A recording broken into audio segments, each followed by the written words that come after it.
A special welcome to our three panelists for this session and to all of you. In this session, we're really thinking about what some of the innovative experiments to try to unleash innovation and better effectiveness in the public sector have been. And we've got a wonderful panel to help us think about this. Professor Jeff Liebman, having worked both in the Budget Office in the United States and as a scholar at Harvard, has created there a government performance laboratory which has done path-breaking work, very much the result of Jeff's own dedication and huge, formidable intellectual and practical effort to experiment with and roll out social impact bonds in the United States. And he's going to tell us just a little bit about that, the promise of them, but also some of the challenges in doing this and some reflections for Britain and for other countries. Many countries, including Britain, are embarking on similar experiments, although with some different characteristics. So Ian Cheshire, on the far end, is the government's lead non-executive. He's chairman of Debenhams. There's some wonderful profiles of Sir Ian that you can read across the British newspapers. But he's somebody who's bringing a private sector view into the heart of government to help government departments think about how to innovate. And I'll be asking Sir Ian to reflect a little on what Jeff has to tell us and your reactions to some of that. And then I'm very honoured to have Hidehiko Yuzaki, Governor Yuzaki, who sits on the International Advisory Board of the Blavatnik School of Government, is the governor of Hiroshima Prefecture in Japan, and a leader who has been innovating there. And we're very grateful to you for bringing insights from there. I'd also like to point out, I hope not to embarrass her, but Sarah Thornton, who's here in the audience. Sarah, I'm going to get your title wrong, but can you remind me your now title? Exactly, the chair of the National Police Chiefs Council, having been a formidable head of policing across Oxfordshire. And I'm singling you out, Sarah, because I think having a perspective from somebody who's really thinking about where social policy hits the ground will be very useful for our discussion, as will many insights that others of you bring.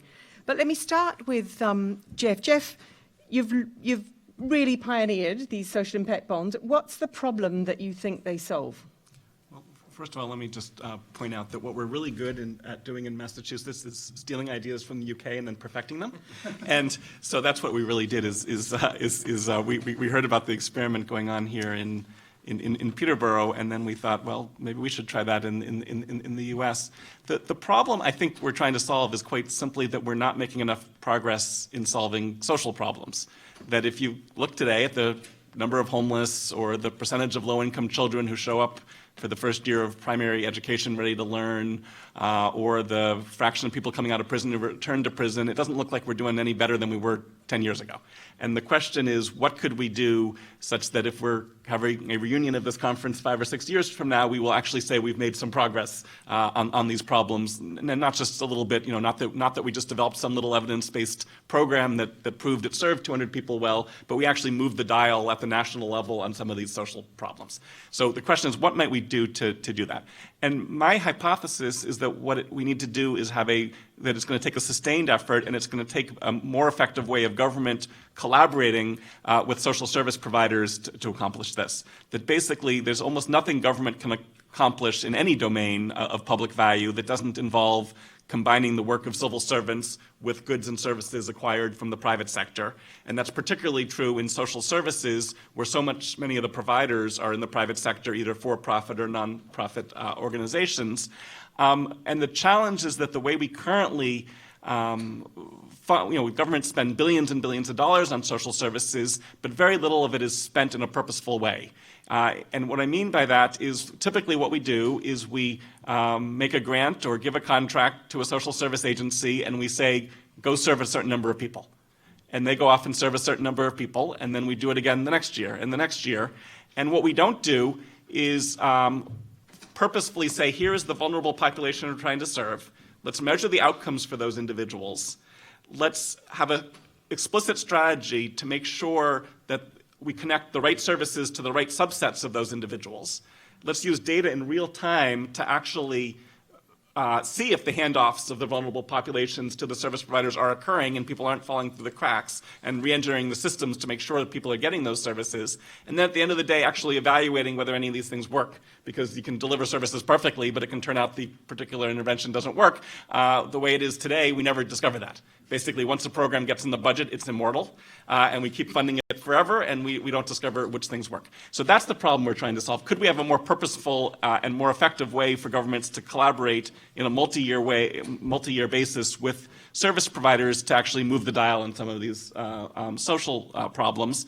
And the idea around the Pay for Success social impact bond idea, honestly, I think of it not as a financial innovation, but as a government leadership innovation. How are you going to cause these multi-year outcomes-focused relationships to actually occur? Because it's really easy for a minister or a governor to say, hey, there's a big social problem out there, let's create a task force to deal with this. And it's really easy to get that task force to meet 3 times. But try to get people to work hard on the problem, looking at data in an iterative way for 3 or 4 or 5 years till we've actually moved the dial. I mean, it's impossible. A hurricane happens and people get distracted, or the assistants, what we call them assistant secretaries, the second level political people turn over, and the new person comes in with a different priority. Sustaining attention like that is basically impossible. And what's happening with these Pay for Success contracts is government and providers are collectively agreeing on an outcome that they're going to try to achieve. They're entering into a multi-year contract where millions of dollars, or I should say millions of pounds, are at stake. Everyone is now stuck working together for a bunch of years to try to achieve these targets. And in the projects we've set up in the US, there's one in particular we set up in New York State around people coming out of state prison. I've seen projects where the assistant secretary in charge has turned over 4 times since we started the project, and people are still working to try to achieve the targets. Try doing that with normal public management tools. I think the big picture is this is still very much an experiment going on here in the UK and also in the US, where we are, in the US we now have 11 Pay for Success contracts that have launched. None of the ones that are being rigorously evaluated have reached the point where we know whether the services work. But we have been able to get governments to try a new way of doing commissioning, doing procurement. And I think we're learning a lot of lessons that apply not just to doing more social impact bond projects, but to thinking about how governments should procure social services more directly. So these Pay for Success social impact projects tend to be add-ons to the existing portfolios that the ministries have. But what would be really terrific is if the social impact bond innovation would infect how all of the government contracting around social services is being done, not meaning that it all has to be done with private dollars, but it could all be done in a purposeful way with real-time monitoring of how the handoffs are happening between the government and the social service providers, so that over time we are actually purposefully trying to move the dial as opposed to just filling slots in programs. Jeff, just one quick question for our audience. Because this is new, it takes, and we've talked about this, and it's the biggest critique, I think, of social impact bonds in Britain. It takes a long time to create one, 2 or 3 years, lots and lots of effort. And then sometimes it only affects a handful of people. What would you say to that? Is it a question of persist until you can do them in a week to affect a few people, or is it set out to affect many more people from the outset? What's the balance for a local government that's got very few resources? It's going to take a lot of resource to try to put this kind of payment for success model together. What would your main advice to them be to Britain? That's a great question, and I would say the Pay for Success movement in the US has evolved in a slightly different way, and it's interesting, just having been here 24 hours, it seems like everyone here wants to copy the US approach, and everyone I talk to the US is saying, can't we be more like the UK? And but let me explain what I mean by that. So in the US, we have done much bigger projects. So the typical project is serving somewhere between 200 and 500 people a year over maybe 4 years, such that you get to maybe a sample size of a couple thousand, and we've randomized. In many cases, there have been more people to serve than we have funds to serve, so we've explicitly randomized who got the services, and so we have an experiment where we can tell at the end of the day whether the services were successful, because we have both the scale and the randomization. Here, it's been, often the products have been much smaller, and there typically has not been as much attention to coming up with a counterfactual for what would have happened to these individuals in the absence of services. And the reason everyone in the US is looking at the UK model and saying this would be wonderful is they're saying our ones are taking too long to set up, it's very complicated, why don't we just have the rate cards that the UK has where you just pay for an outcome and we don't have to spend all this time worrying about the counterfactual. As best I can tell, everyone over here is saying, well, because we're not measuring the counterfactual, we can't tell if we're achieving anything, so we should move to the US toward these bigger projects. I think the main lesson for the UK is a little bit less about exactly the size, and more it's about how do you, I think you need to get a bunch of local governments moving on the same, you need to get like 10 local governments doing the same thing simultaneously, and get your scale that way, and that will solve two different problems. It'll solve the enough people getting served to actually learn something about whether the program is effective, but it will also, I think, cut down the transaction costs. And thinking, you and I were talking about this a little bit at dinner last night, but it led to an idea this morning, which was probably worth me flying over here just to have this idea, which was it's not so much the length of time, it's the resources going into it. Mm-hmm. And if we can find a way, it doesn't matter if governments take 3 years to get there, as long as we're not having to give them 3 full-time people for those whole year and a half. If what you can do is have, at your new center you're setting up, if you can have a couple people who are giving sort of light touch assistance to a bunch of governments at the same time as they're sort of learning about this and ramping up, and then you only give intensive assistance when they're really ready to go full speed ahead into the details of the commissioning, then I think you can. So I think it's less time and it's more get the transaction costs down, which isn't measured only in time, is the recommendation I would make. And he's revealed the secret purpose of this panel, which is that the Blavatnik School is setting up with the British Cabinet Office a government outcomes laboratory to test some of these ideas. So for us, this panel is a very important discussion to help guide their way. Now, I will not be paid for success, because the first thing I failed to do in this morning's panel was to invite one of our Master of Public Policy students to, as we've done with every session of this conference, to throw out a burning question that arises from the topic. So, belatedly, I'm going to ask Yang Zhuzhang, one of our MPP students, to throw in a burning question, and then we'll move to our other panelists. Thank you, Ngaire. Since our Blavatnik School is a global public policy school, so I would like to start by thinking globally and ask a specific question. My question is, what role can impact investment play in international development? Should developed countries provide more financial aid or create more business in order to create or generate larger impact, social impact in developing countries? Thank you. Great, and I know there are people in the audience who think about that question as well. Are there any questions you'd like to pose to Jeff Liebman on what he has said? Are there any clarifications or questions before we move on? Yes.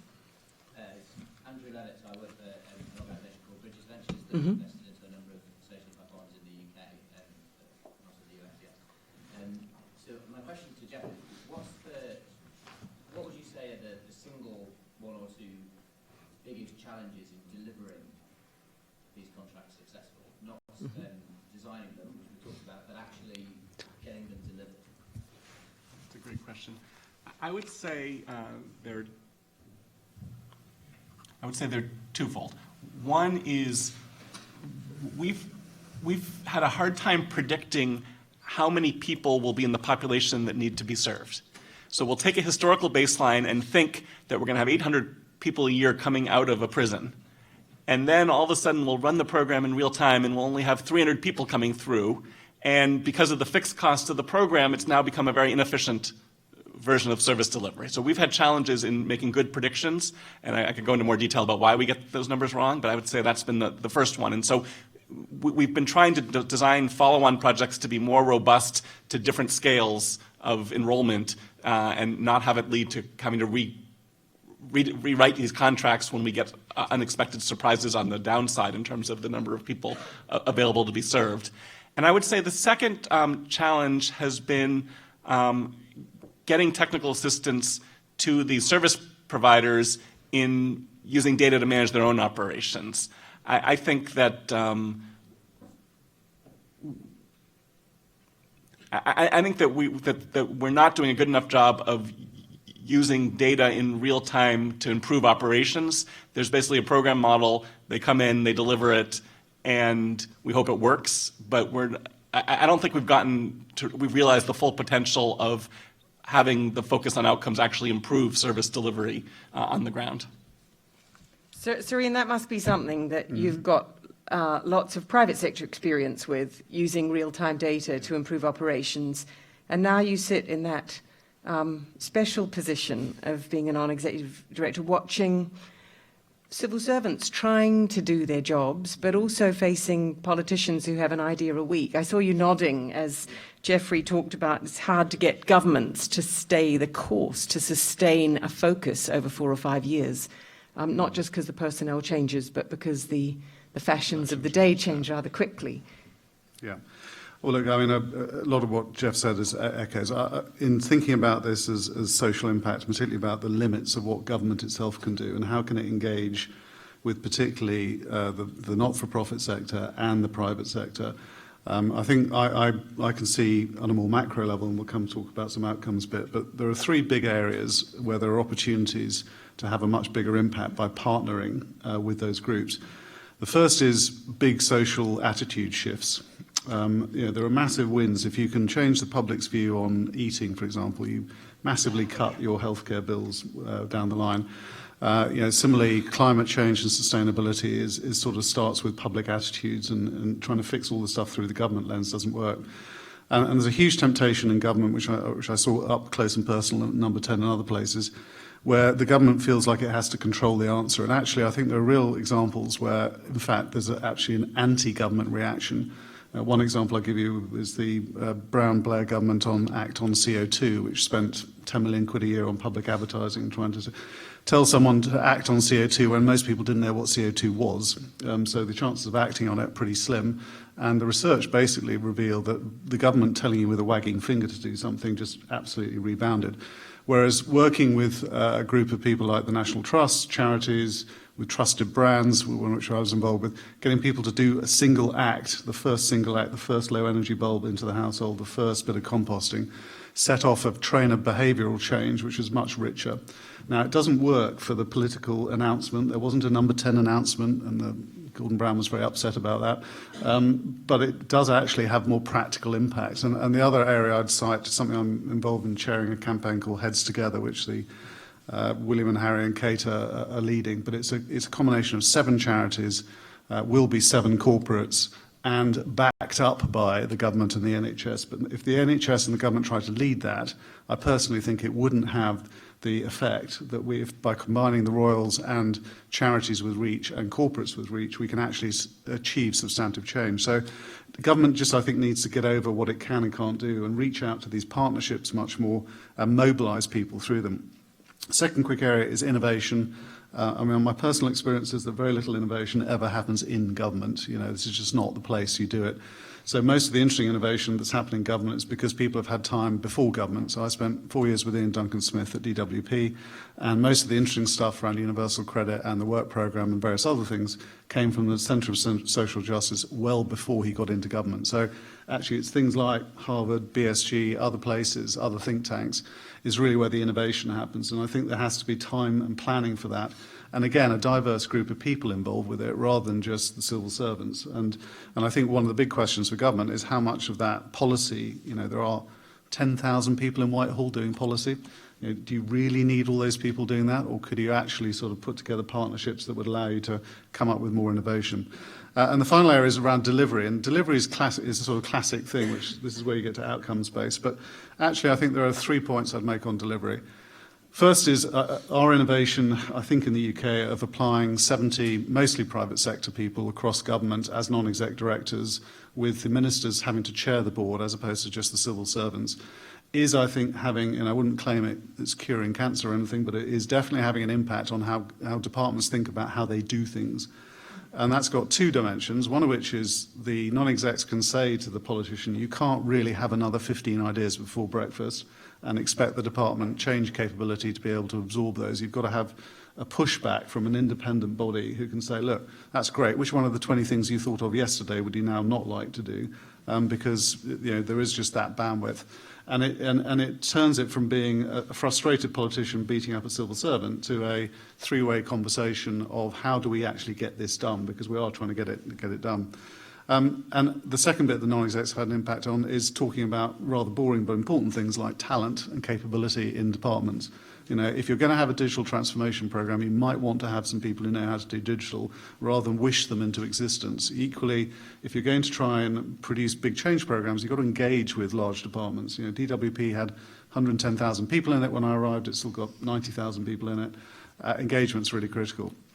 But the final 2 areas is on delivery. One is to say there's a traditional outsourcing model, and we've seen it go, frankly, it can go spectacularly wrong, particularly in the social area.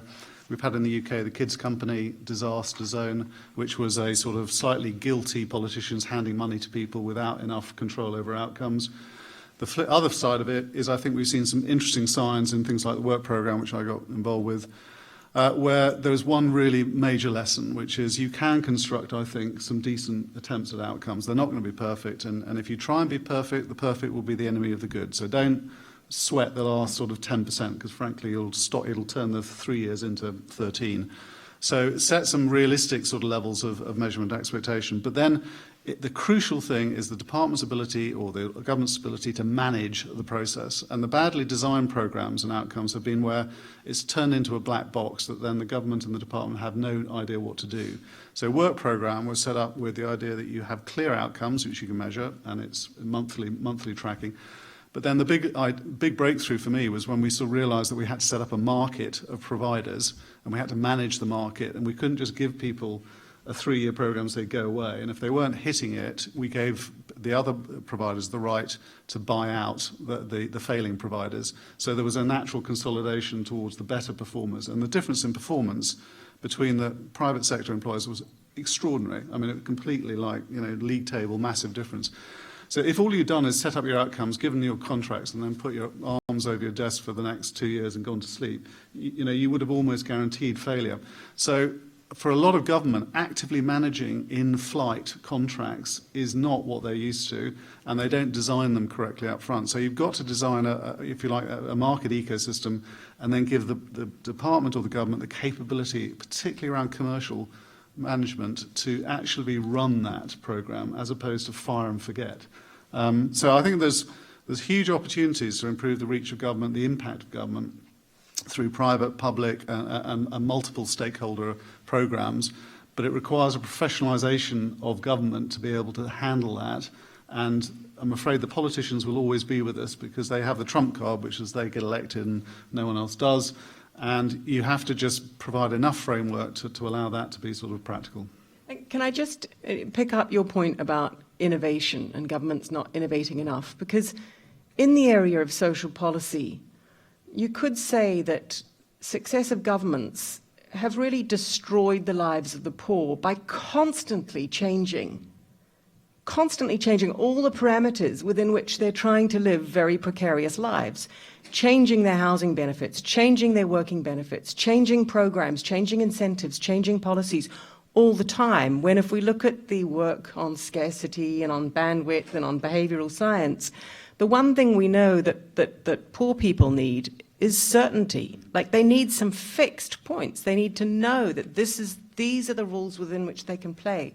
So I just wonder how we balance this idea that there isn't enough innovation with this idea that, particularly for the issue today of social policy, that there's way too much innovation. And then for the frontline workers, I don't know if Sarah's got any thoughts on this, but for the frontline workers, there's also this endless shifting of goalposts. So how would you refine what you're saying about the need for innovation? Well, I think I'd unpick that. I think there are three different things going on in there. One of which is a politician's desire to have an instant outcome. And so things like tax credits that were sort of launched in 30 seconds flat, and then the outcome is not really understood. And so I think there has to be a sort of, an ability to get government to do much more in the way of test, build and roll out and try things before it changes whole systemic.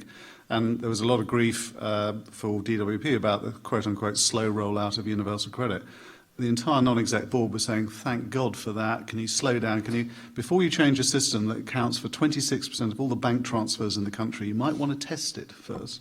Those sorts of things I think need to be sort of pushed in. So not rapid change, which is not well thought through. The second bit, I think I absolutely agree, is we do need to provide the certainty for those people. And that, to be honest, was the whole idea of UC, which is to say, go from a benefit system that takes you 3 hours to understand whether you can take an extra 2 hours of work to an integrated system which should always make work pay.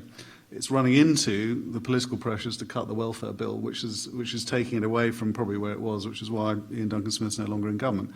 But I think that the basic principle is still there, and I think that's the right approach. But the final bit, I say, is that there really needs to be a user-based view of government as opposed to a central push policy view of government, because ultimately we should only be really interested in the impact government has on our citizens, not on what we think of policies, because policies ultimately are only useful if they do something good. Thank you.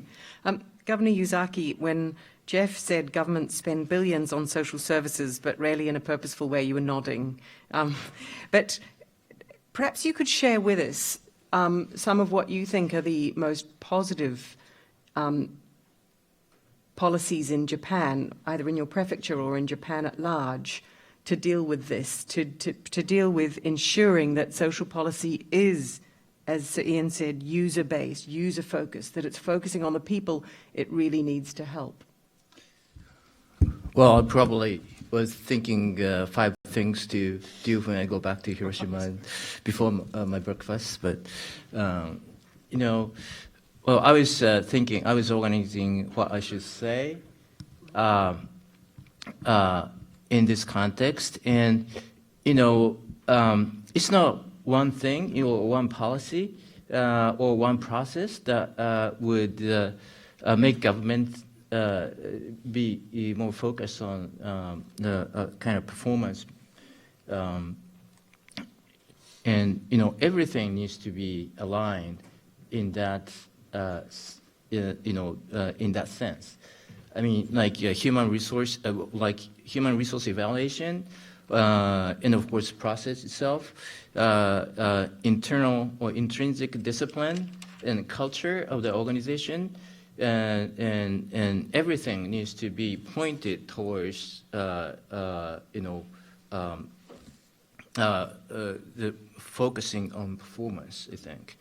And of course, we need the review process. We don't want to put the old programs in the black box and forget about it. We always need to think about it. And in that regard, for example, having too much resources not really useful, because when you have a lot of resources, you tend to create new things and forget old things that are not working, because you can do everything. But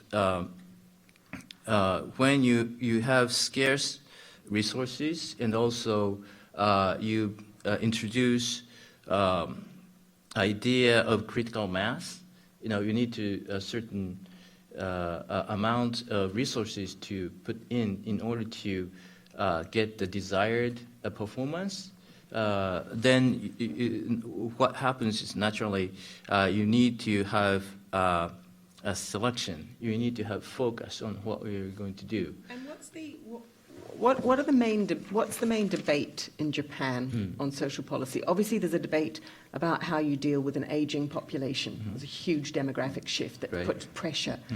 But Jeff framed the problem seen in the United States, which is that social policy has had so little positive impact on those it's most aimed at.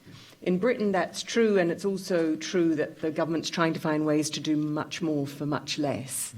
But I just wonder, what's the debate around social policy in Japan?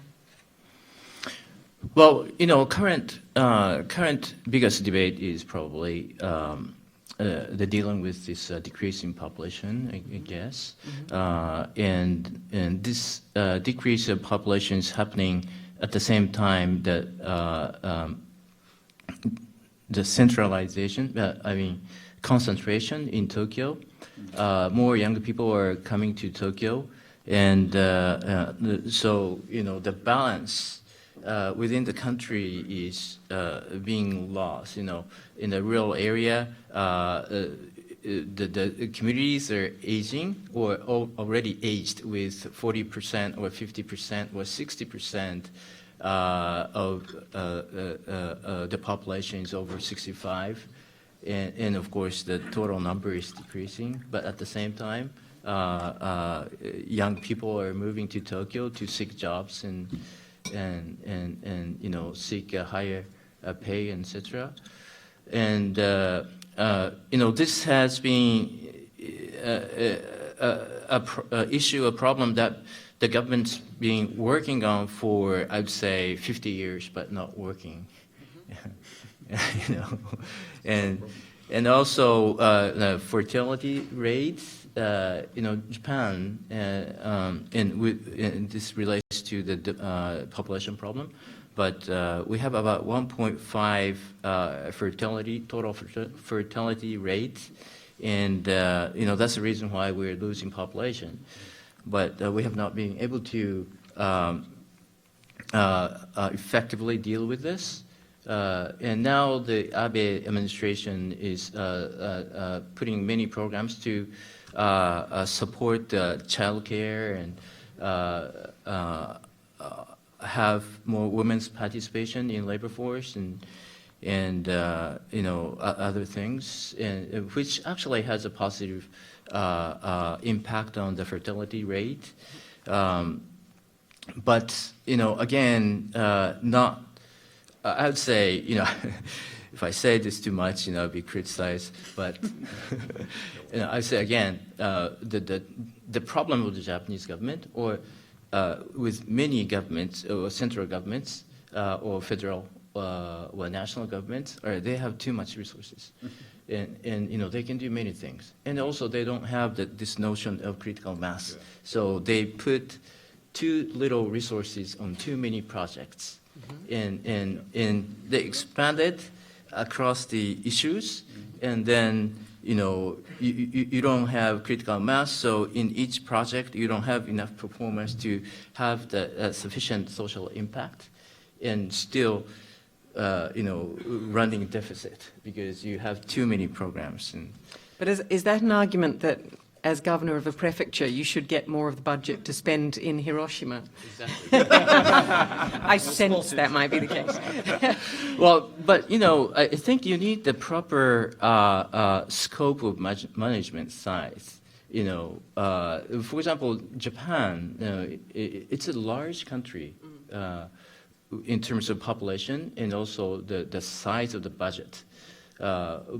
And actually, Japanese government's a number of public service employees are very small compared with the U.S. and other countries. So with that number, they cannot really control everything. They cannot review everything. Even in designing, they cannot have sufficient reviews at the designing phase, and the less in the delivery phase, and even less at the kind of evaluation phase. So and part of the reasons, again, they have resources. They can issue bonds, deficit bonds, so that they can just continue that. But for example, the local governments in Japan, we cannot issue deficit bonds. We can only issue bonds against assets. Like, public works, we can issue bonds for building bridges or building roads, but not for social services. So we really need to focus on, allocation of our money. Or And- learn from Jeff on how to do it. Right, for social Yes. impact. Yeah. Very interesting. Can I ask Sarah?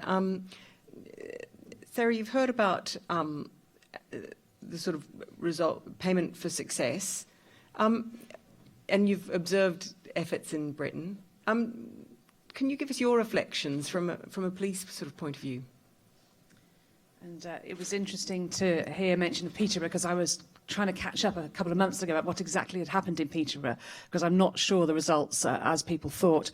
But in terms of policing, if you go back to the origins of professional policing in the 19th century, there was always a sense that policing was too important to be left to the professional police alone, that it was a responsibility of all citizens, but also the sense in which if you're going to prevent crime and disorder, again, that's not just a role for the professional police, it's a much broader role for all citizens. So that's where we come from historically, and we would often talk about policing with the community rather than policing to the community.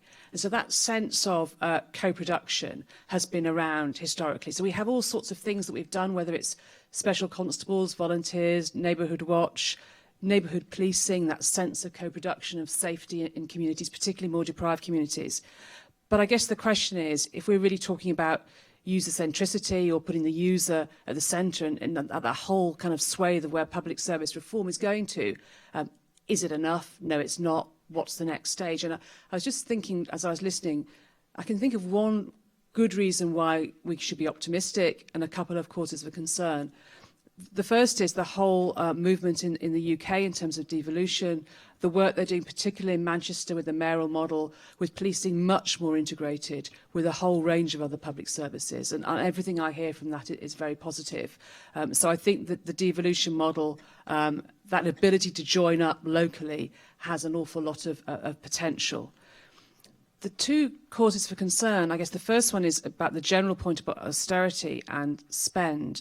But the danger is that if each service feels under pressure, that they hunker down, that they withdraw into core. And we use the phrase sometimes that we need to shrink together rather than shrink apart. Mm-hmm. That's the real challenge, because it's easy to think of cooperative work, co-production, to be a luxury, where it's not really a luxury. It's a different way of thinking of the service provision. So that's the first concern. And the other concern about policing is the issue to which the public, citizens have confidence and trust the police. If you don't have confidence in an organisation, then you're less likely to want to co-produce with it. So keeping a very careful eye on where the public mood is in terms of confidence in policing, because we know that it's more likely that the law is obeyed if people think that the police are on their side, that they're treating them with fairness and respect. There's quite a lot of research and data behind that. So we need to make sure that we're maintaining levels of confidence, otherwise people just won't want to co-produce. So we've got a history of it. We do quite a bit of it. But we certainly could do some more. And I think a lot of the thinking at the moment is, what is the next stage? How do we create? And some of it is the things being talked about today, about providing information, about providing data. It's about being outward-facing rather than sort of inward-facing and defensive. It's got to be much more open and engaged. And do you have any lessons on how to shrink together? I mean, is it possible to have all services budgets cut and to work together to find a new way, or is it... I think it is, and one example that we have been delivering across the country now are multi-agency safeguarding hubs, which are around child protection, around protection of women, around protection of older people. And the model has been to bring different agencies together, which is great, but if you're not careful, what you do is you end up certainly not cutting the cost, and if you're not careful, increasing the cost, because instead of one person going to a meeting, you have to have 2 or 3 people, so everybody's represented. We have, this is my old force area in the Thames Valley, there are the hubs, but if you go in and visit the hubs, it's great to see everybody in the room, problem solving together, but they've all got the same data on different computer systems. So I think there is a next step, which we call integration. Sometimes the politicians get a little bit nervous about it. Sometimes some of my colleagues do. But I think there is a step beyond collaboration, which is integration, which is about professionals with their different professional backgrounds working together in more cohesive teams. So I do think there are models. I think they're harder to deliver, but I do think it is possible to shrink together. Great, thank you very much. Can I take some general questions from you? Yeah, across here. Right, great. I just had a quick question. How important is the bond in a social impact bond? Because a lot of what we've talked about is payment by results, which you could have presumably with or without the bond bit tacked on at the end. Great. I'm going to collect up just a couple of questions. And then there was one here at the back. Martin. Hi, my name's Sam. I'm an MPP student from New Zealand. The government in New Zealand has recently been looking at social impact bonds, and one of the responses from the Labour Party was, well, how do we measure success? And with social impact bonds, do we not risk shifting government performance towards measurable metrics and away from those that aren't measurable? And also, do we risk the service providers, you know, if your metric is to have fewer people on welfare or to have fewer people on this or that benefit, artificially, you know, shifting people off the benefit too soon or something to that effect? And I just wonder how you protect against that. Thank you.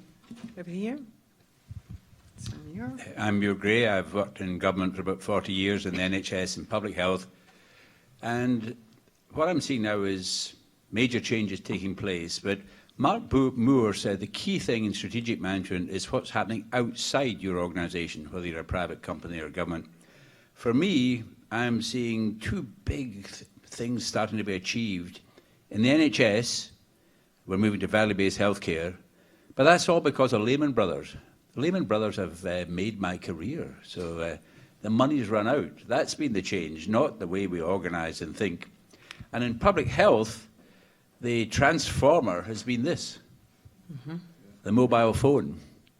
So I'd like to ask the panel, what do they think are the major forces outside government that are really transformative and unleashing forces for good? So Liebman Brothers has unleashed forces for good. I know they didn't think they were in that business, but that's what they've done. It's a lovely question. Thank you. Thank you very much. And then one question here in the middle. Two microphones racing towards you. Lovely. Well, thank you very much. My name is Dennis West. I'm working at the business school, and my question really follows up on what the gentleman before on bonds and on impact measurement or outcome measurements asked. So what are the governance, what do you think as a panel, what are the governance mechanisms that have to be in place when so many actors, stakeholder groups are working in this model? Thank you. Great. Well, so the very first question on how important is the bond and a social impact bond, perhaps, Jeff, you'd tell us about.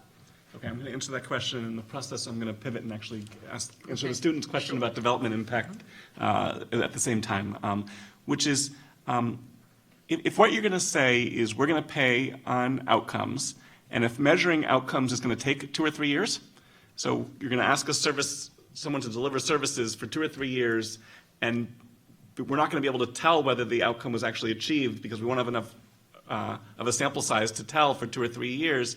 Most social service organizations can't deliver services for 2 years, wait 2 more years for us to measure, and then get paid in year 5. They don't have a balance sheet where they can operate for those first 4 years. And so what the private capital is doing is buying you the time to do the measurement. In a way that, unless it's an incredibly large social service organization, it just wouldn't be feasible to take a outcomes-based contract where you have to be patient before you get repaid. And so that's why the private capital is essential in these projects.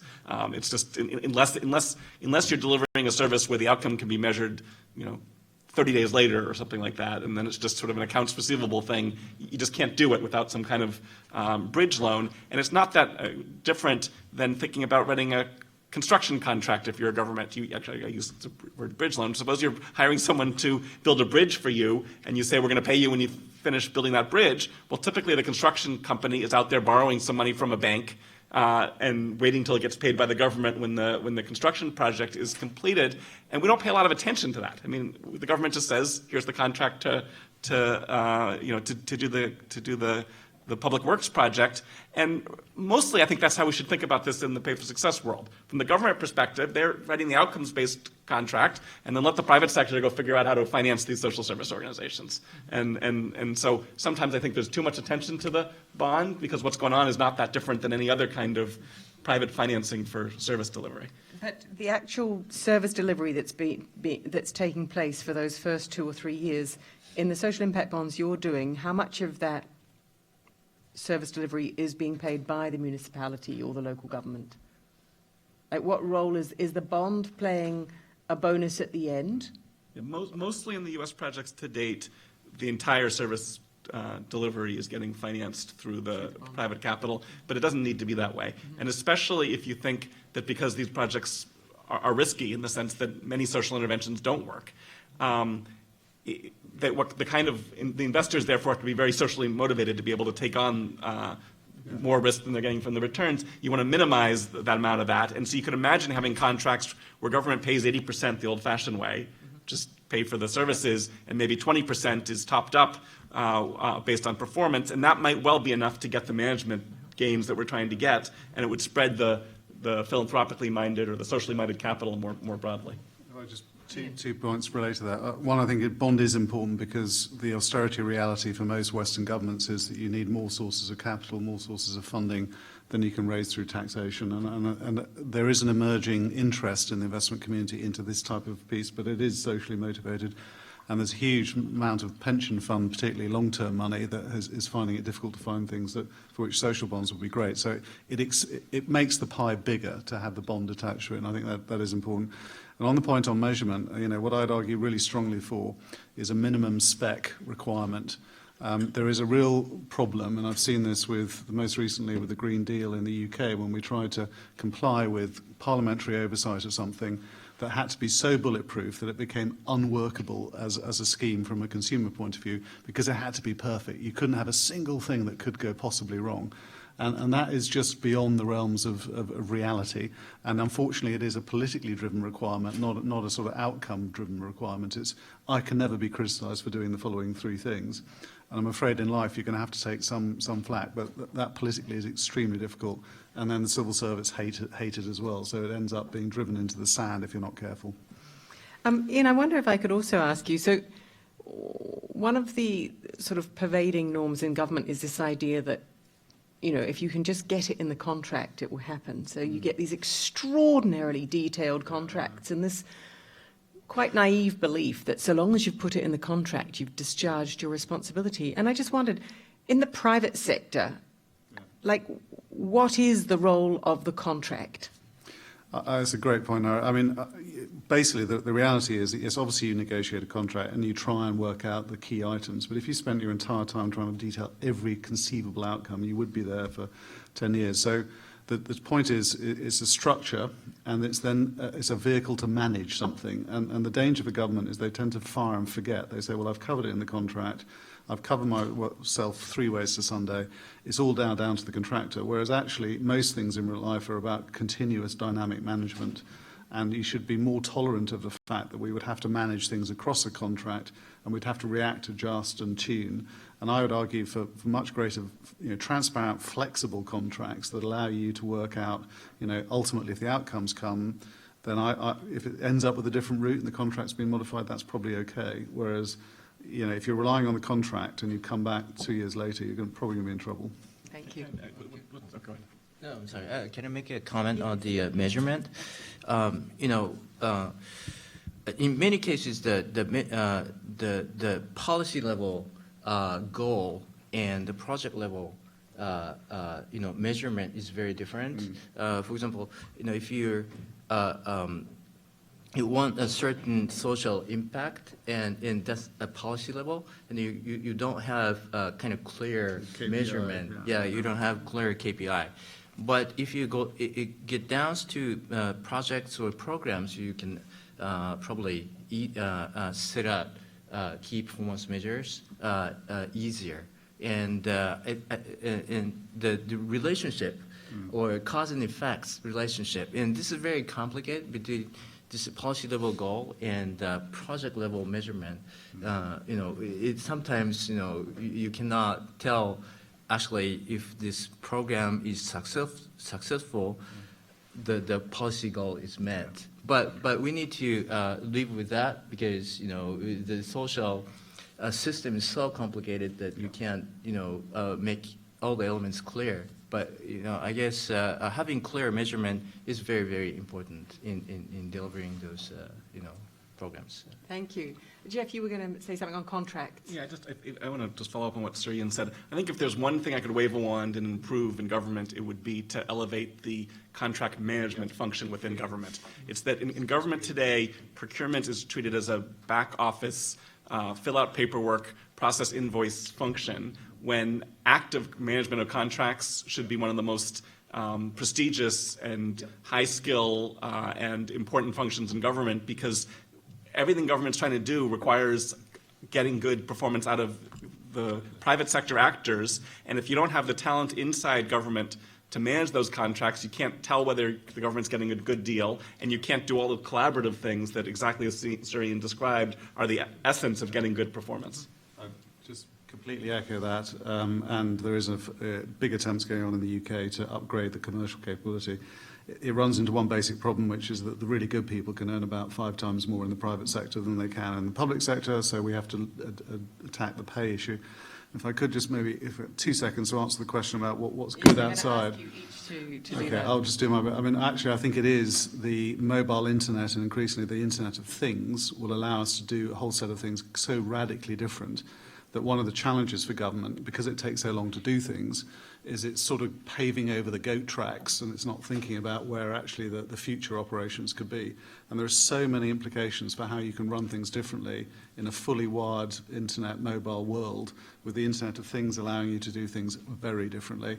And to keep the outward-looking perspective in government as opposed to, well, we'll just digitalise something we already do is going to be really key. But I'm hugely optimistic about the opportunity for much better digital-based government as a result of what we're seeing. And we're only just at the beginning of it. Great. So, Hide, what would your 2 things be? So, for Samua, who's working on health, it was Lehman Brothers and the mobile phone. So, what are the 2 things that you think, for Ian, it's the Internet of Things, but what are 2 external happenings that you think are going to profoundly impact what you're doing? Well, it's actually a tough question. It is. Because, there's been always new things and new changes and new forces, in the history. Always, new TVs, radios had big impacts on policies and everything. And well, I agree that the internet and the mobile phones have a big impact, but it really probably relates with the delivery part of the policy. And I don't know how, in a concrete way, what we can do with the mobile phone in terms of delivering services, but, it certainly has an impact. But when designing or thinking about the policy itself or programs itself, I would say, it's not really different because people don't behave differently because you have a mobile phone. I mean, in terms of social issues, like, you don't get poorer because you have a mobile phone or anything, or, I don't know. When I was well, in maybe Japan last if week, they're paying too much, this is true. when I was in Japan last week, I learned a new word, hikikomori. Hikikomori. Right. Well, that's been there. No, that's been there before too. I mean, before this internet world. So I translated it. It means it's a word used to describe kids who no longer go out. They're just completely addicted to their mobile phone and their computer games and stay in their room. I thought the English translation was young person. But Jeff, what are the two outside forces that you think will affect what you're doing, or are already affecting I what think you're the doing? biggest change is that there is a millennial generation of new government employees who are coming in with tech skills, even if they haven't been formally trained in technology. And so in the work I'm doing with cities in the United States, a number of cities have started to hire a new kind of government worker who are coming in to, and you hire a couple, and suddenly it becomes a fun place to work in City Hall because you have peers to hire the others. And so like I've seen this in Louisville, I've seen this in Boston, they hired a couple people to create a mayor's innovation unit, and it becomes the coolest place it becomes a great job, and now there are 24 people they've been able to recruit who are all, they're all 28 years old. They're not trained in computer science, some of them are, but often they're just, coming out of public policy schools or anywhere, but they have a level of technological sophistication to improve government services that the prior generation didn't. And just to give you a concrete example, I was moderating a panel a few weeks ago about the innovative things the city of Boston has been doing. And one thing they did is now when firefighters are driving to a fire, they can look on an iPad and see what the building permits department knows about what was going on in that building. So they're on the way to a certain address, and they can suddenly see if construction was going on and know what the hazard they're going to hit when they get inside that building. And so I said on this panel, how did you go about the procurement to create this app for the firefighters? And they laughed at me, and it was just a city employee took an open source Google platform, did the data match, they created it all internally, and it wasn't even someone, again, who had been trained in computer science. It was just a smart young government employee made this thing that the fire department, that makes firefighters safer now when they go to fires. And so I think that's the exciting development. Oh, I thought of one thing, the globalization and the mobility of people, across the border, and that has a huge impact on the, social structure and like poverty issues and wage issues. And so I think this is the common phenomenon across the, I guess, developed countries. And we need to, in a sense, we need to work on social issues domestically, but actually it has a huge impact through the, this globalization, and you're competing with the people from, other countries in Asia or South America, etc. Thank you very much.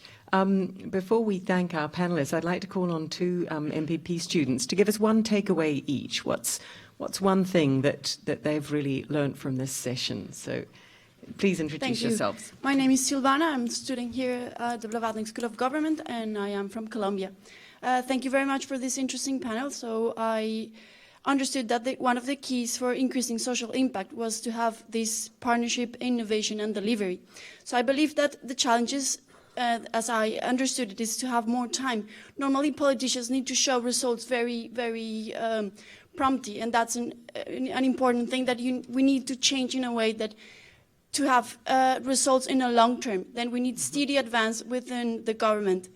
For the methods for assessing impact in public investment and bring more systematic analysis on the links between spending and social outcomes.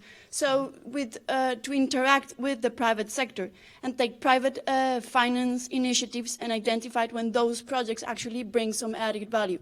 So it's important to have this time into consideration and actually be able to have more ability to understand and identify the good financial investment and be able to replicate them. Thank you. Thank you so much, Silvana.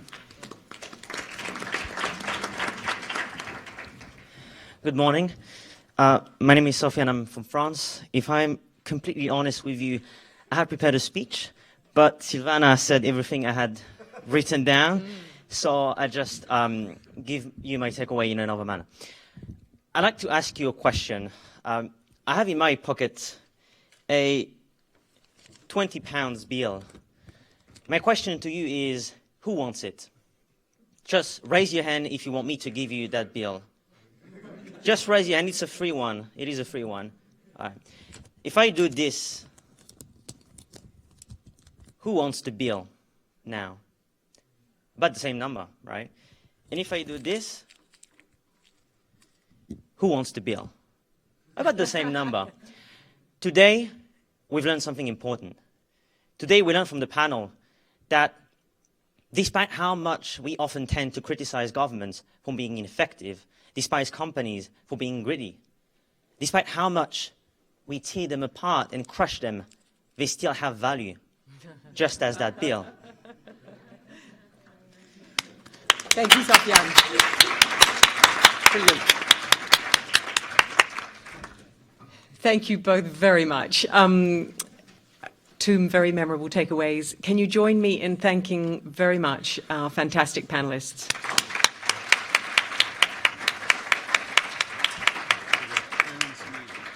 And now I'm delighted to reward you with your coffee and tea out in the forum. And we will start back with a sort of grand finale at 11:40 back in the main seminar room. Thank you all very much.